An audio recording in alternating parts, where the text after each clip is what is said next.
Okay, so I have been a professional photographer since 2016 and I have used both Canon and Sony cameras. Recently I tried a Fujifilm camera and now I believe that Fujifilm is the best camera manufacturer. Let me explain. From a consumer perspective, not just a professional one, I think the true success of a camera manufacturer is reflected in their success on the consumer market. While it's important for manufacturers to meet the needs of professionals, the professional market is much smaller than general consumer market. I currently use a Sony a7 Mark III as my main camera, and I actually have two of them.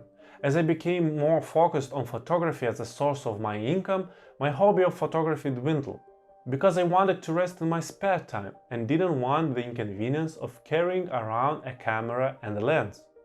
As mobile photography improved and computational photography became more advanced, I started doing a bit of mobile photography as a hobby.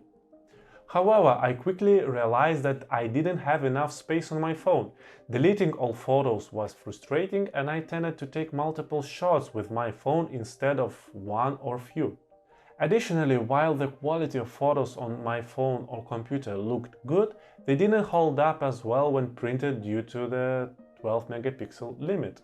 So this summer I decided that I wanted a small camera that I could carry around with me in my spare time, document my family life with it and take on trips without being a hassle.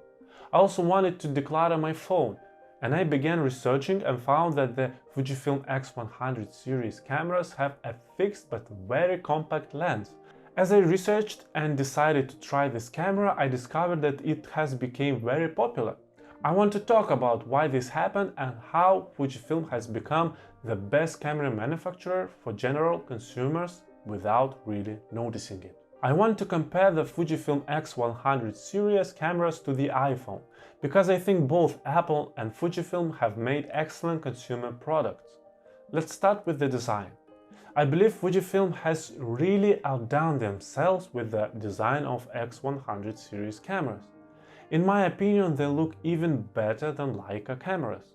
The proportions, placements of elements and the elements themselves are all well thought out, just like an iPhone. Next, let's talk about the hardware. Like the iPhone, the Fujifilm X100 series cameras have high quality hardware. I like that Fujifilm uses the same aps-c sensor and processor in all of their cameras.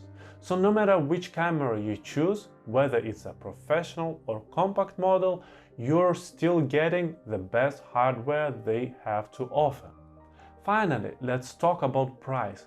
We all know that the iPhone is expensive, but when you use it, you feel like the money is well spent because of the well-designed UI and all the special details. The same is true for the Fujifilm X100 series cameras. They are expensive, but for that money you get a well-designed camera with great durable materials that is a pleasure to use and it inspires you to do more photography. I think that before the non-professional camera market was frustrating for consumers.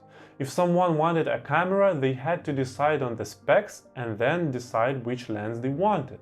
Without knowledge, it can be very difficult to make those decisions, which is why I think mobile photography has been such a focus for phone manufacturers.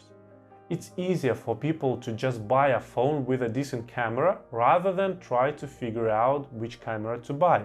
The Fujifilm X100 series cameras fix this issue. They offer a very good sensor and processor, but most importantly a fixed lens that you don't have to worry about. In fact, most consumers probably don't even think that there is a such thing as detachable lenses. And for those who want to zoom with their cameras, X100 series offers digital zoom as an option.